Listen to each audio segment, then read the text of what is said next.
যদি একটু খেয়াল করেন, জীবনে যদি কোনো ডাক্তারের কাছে যেয়ে থাকেন, যেই ডাক্তার মুখে মুখে ওষুধ দেয় না, প্রেসক্রিপশনে লিখে লিখে ওষুধ দেয়, তাহলে একটা প্রেসক্রিপশনে 3টা পার্ট থাকে।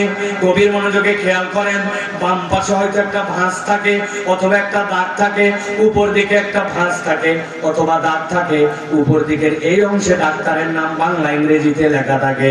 তারপরে এই জায়গায় লেখা থাকে রোগীর নাম, রোগীর বয়স, রোগী পুরুষ না মহিলা, তারপরে RX লেখা থাকে। ওইখান থেকে ডাক্তার প্রেসক্রিপশন করে।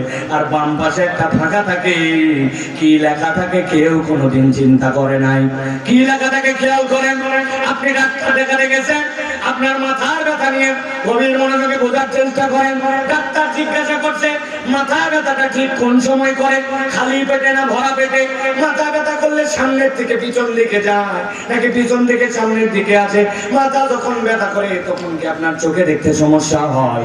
মাথা ব্যথাকে গরমের দিনে একরকম, শীতের দিনে একরকম হয় কিনা?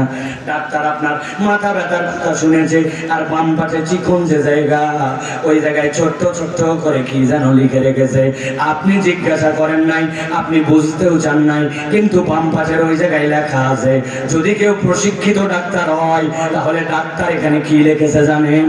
ডাক্তার আপনাকে জিজ্ঞাসা করে, আপনার পরীক্ষা দেখে, ইনভেস্টিগেশন দেখে আপনার যে রোগটা সে বুঝতে পেরেছে, তার মেডিকেল সায়েন্সে যে রোগ ধরা পড়ছে, ওই রোগটা সংক্ষেপে সংক্ষেপে এই জায়গায় লিখে লিখে নোট করে রেখে দিয়েছে। এরপরে আপনাকে ঔষধ দিবে। ভালো করে যদি খেয়াল করেন, একটু মিলায় নেন, আপনার ঔষধের ক্ষেত্রে ডাক্তার 4টা জিনিস উল্লেখ করেছে। ঔষধের নাম লিখেছে, ঔষধের পাওয়ার দিয়েছে, কত পাওয়ারের ঔষধ খাবেন, ঔষধটা সকালে খাবেন না রাত্রে খাবেন, এইটা যেরকম উল্লেখ করেছে, সাথে সাথে ঔষধটা কতদিন চলবে এইটা আপনার জন্য লিখে আপনাকে একটা প্রেসক্রিপশন দেয়। ঠিক কিনা? কথা বুঝে থাকলে বলেন ঠিক কিনা?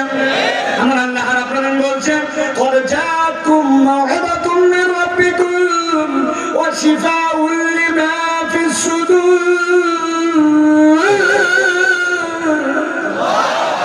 দুনিয়ার মানুষ, আমি আল্লাহ রাব্বুল আলামিন তোমার জন্য কোরআনকে প্রেসক্রিপশন বানালাম। বান্দা, তোমার চলতে কি লাগবে, বলতে কি লাগবে, তোমার অর্থনীতি কেমন হবে, তোমার সমাজনীতি কেমন হবে, মানুষের সাথে বিহেভিয়ার কেমন হবে, তোমার যদি সমস্যা হয় ওই সমস্যাগুলোর সমাধান কেমন করে করবে। কিয়ামত পর্যন্ত আর কোনো কিতাব আসবে না, আর কোনো পয়গম্বর আসবে না, কিন্তু আমি কোরআনকে মাওইযা করে কিয়ামত পর্যন্ত মানুষের জন্য আমি প্রেসক্রিপশন বানায়া দিলাম।